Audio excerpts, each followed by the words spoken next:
Noticia en desarrollo en Noticias Caracol. Son las 7 de la mañana, 25 minutos. Presten mucha atención porque en este momento hay pronunciamiento del director de la Unidad de Protección Nacional, Julián Augusto Rodríguez, a propósito de ese escándalo en el que las cabecillas de disidencias con órdenes de captura estaban viajando en camionetas blindadas de la UNP. Con el señor Rodríguez se encuentra en este momento Julián Ríos. Julián, lo escuchamos. Sí, señora, buenos días. Nos encontramos aquí con el director de la Unidad Nacional de Protección porque surgen muchísimas dudas, hay muchos interrogantes de lo que ocurrió de este operativo, de estas capturas. El ministro de Defensa igualmente también entregó algunos detalles en las horas de la noche del día de ayer sobre lo que fue este operativo y habló de quiénes fueron los capturados y en qué condiciones están. Nos encontramos con Augusto Rodríguez, el director nacional de Protección. Augusto. Señor director, la primera pregunta es ¿por qué se permite en carros de esquemas de seguridad del Estado viajar personas, grupos de disidentes, unos de ellos sin medidas, otros con órdenes de captura, viajando incluso uniformados y armados? ¿Qué respuesta le podemos dar a la teleaudiencia?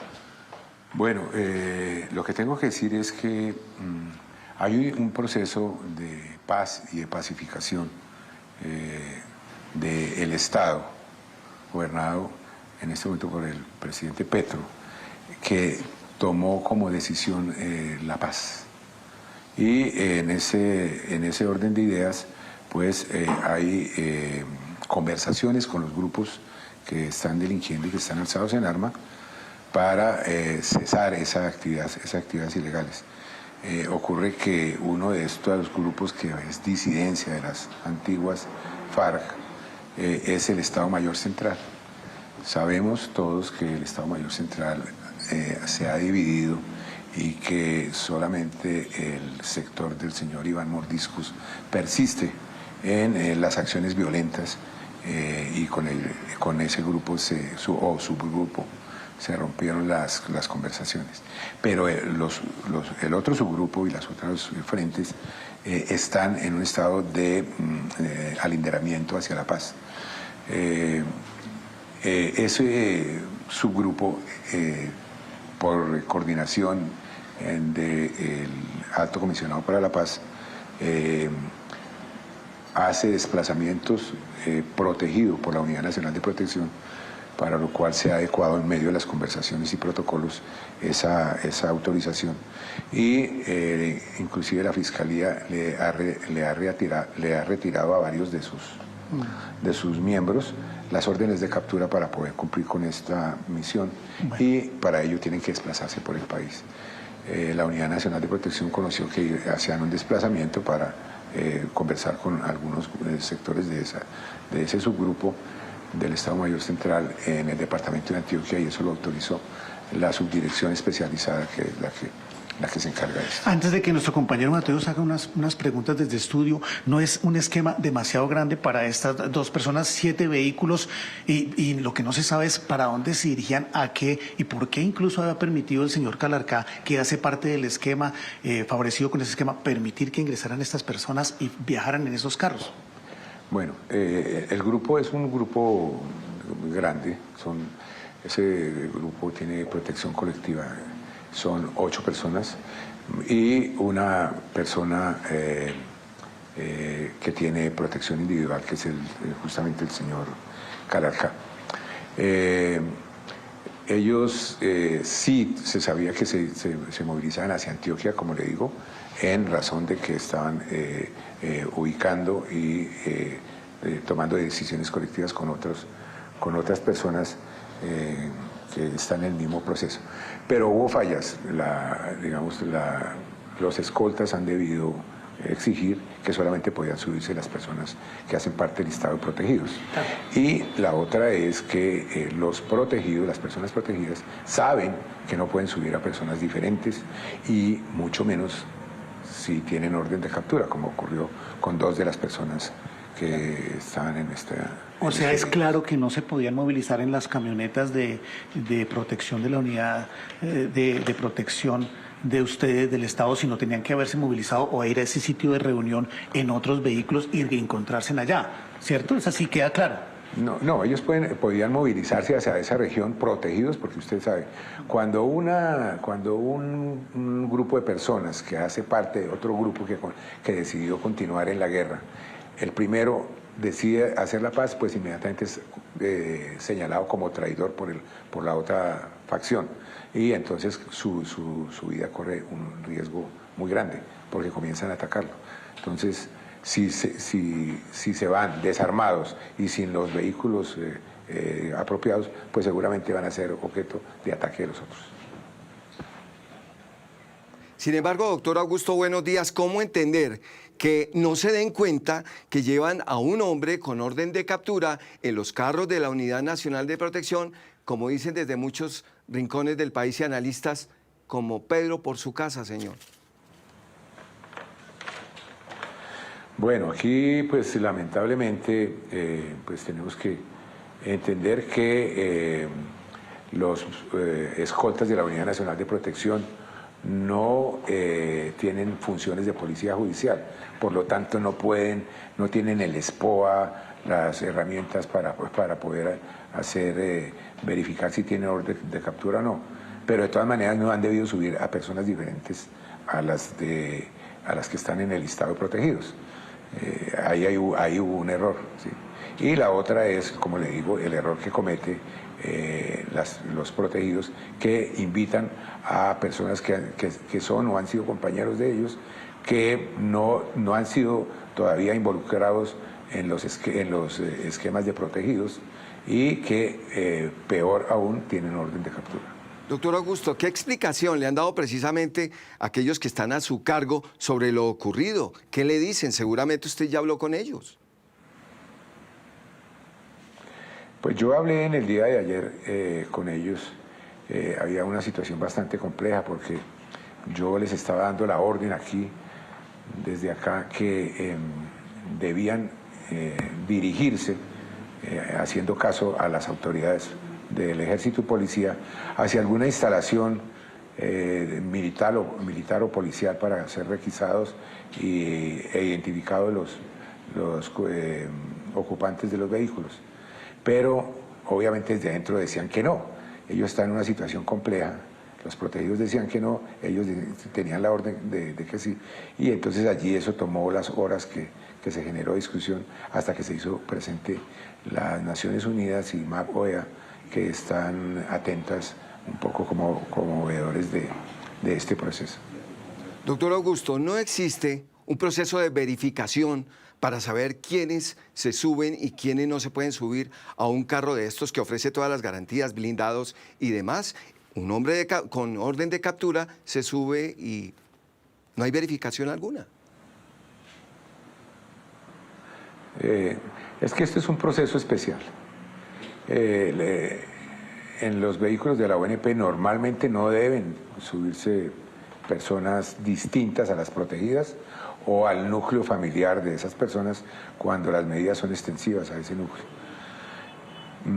Aquí hay una situación especial en el sentido de que es personas que están, digamos, en armas contra el Estado y las medidas no tienen no cumplen con toda la normatividad, porque ha habido necesidad de hacer modificaciones, como por ejemplo levantar las órdenes de captura y moverse por áreas donde normalmente la Unidad Nacional de Protección no debe moverse. Pero nosotros les decimos a los escoltas no pueden llevarse unidad personal. Ahí hubo una falla, como lo reconozco, pero nosotros hemos sido muy claros. La Unidad Nacional de Protección y sus vehículos no pueden ser utilizados como herramientas para llegar a los frentes de pronto a dar órdenes militares o alguna cosa así. Sencillamente estamos atentos de que hay unas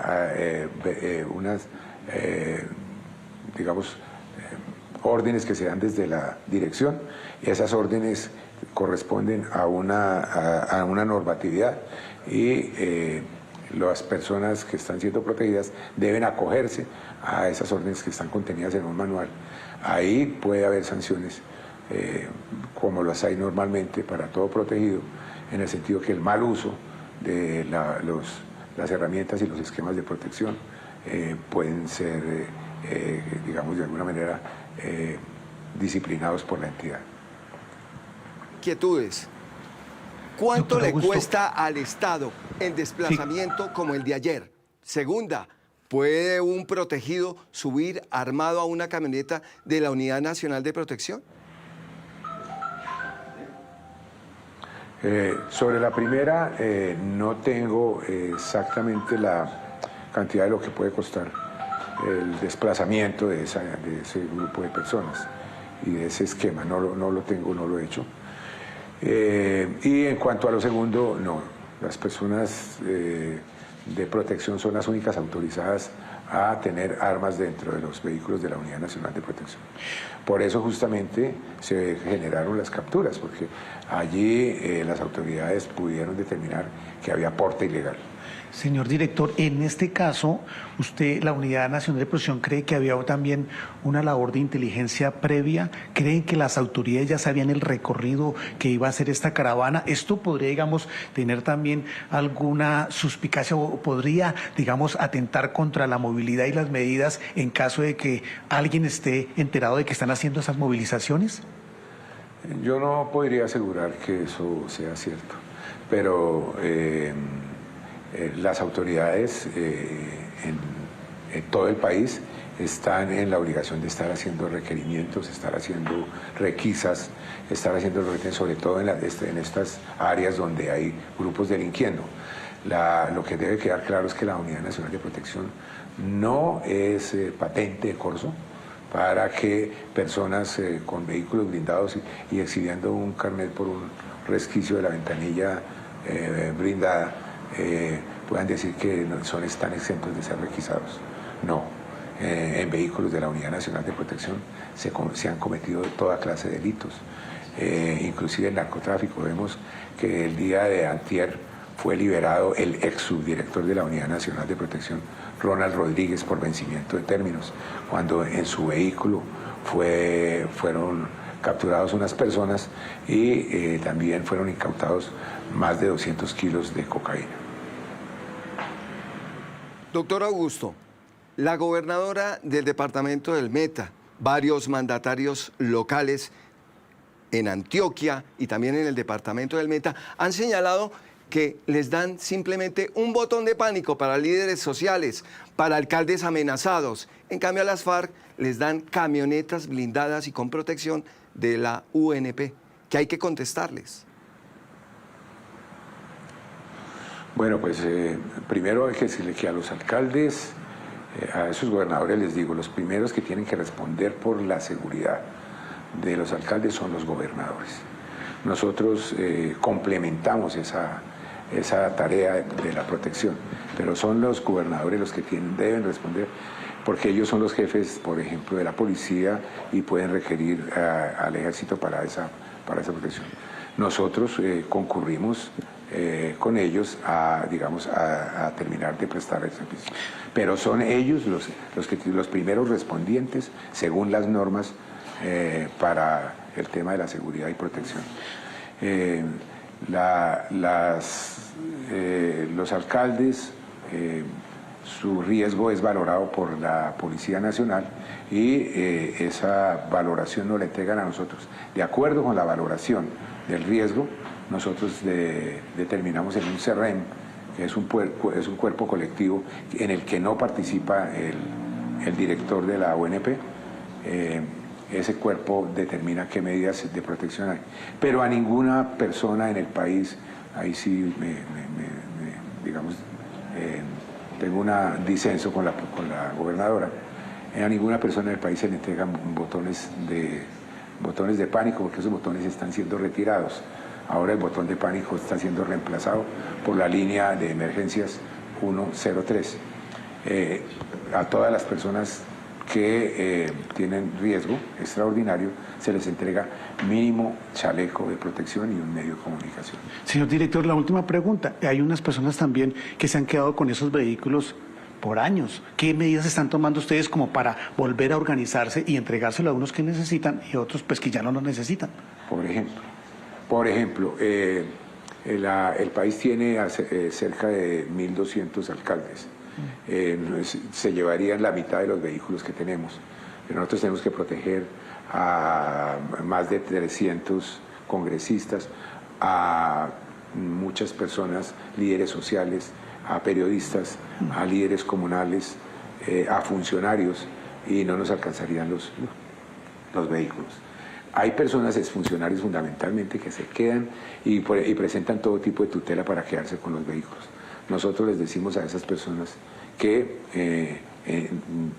por favor, con un poco de solidaridad, desistan de estar solicitando protección, porque muchas veces, basándose y apoyándose en algunas prácticas ilegales que hay dentro de la entidad, que aún no hemos logrado erradicar del todo, logran que les den una matriz que les permita tener vehículo blindado.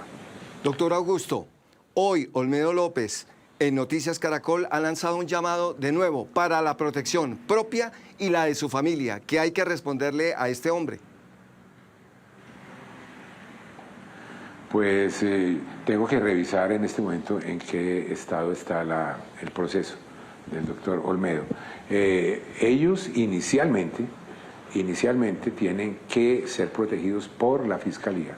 Ahí hay un proceso que es un proceso judicial, y en este caso para ese tipo de personas, testigos que están declarando por delitos o en investigaciones cruciales, los que tienen que protegerles es la Fiscalía, que tiene un cuerpo especial de protección para estas personas.